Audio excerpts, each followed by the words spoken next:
Assalamualaikum. Ish, gelapnya bilik ni. Kenapa tak buka lampu? Tersepak apa-apa kan terjatuh gerbuk. Sakitnya. Waalaikumsalam. Saya tersebut ni Alif. Janganlah kacau. Patutlah bilik ni gelap.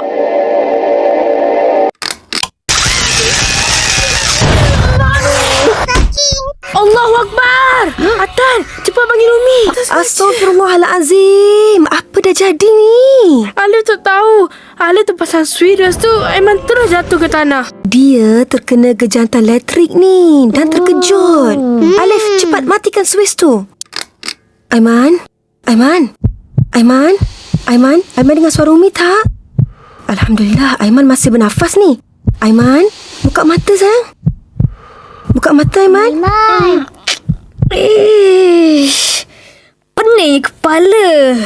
Tadi ingat dah kiamat tadi. Alhamdulillah, insya-Allah. Ni, tadi Alif cuba sembuhkan Aiman dengan baca Al-Fatihah. Macam yang Umi ceritakan tadi. Tapi dia tak sembuh pun. Kenapa Umi? Kena juga berusaha melakukan sesuatu dengan akal yang diberikan Allah Subhanahu Wa Taala. Nabi ni gelap sangat. Tadi masih tidur saya termimpi Alif sedang membaca Al-Fatihah, Umi. Bunyinya sangat merdu. Bagus punya bagus.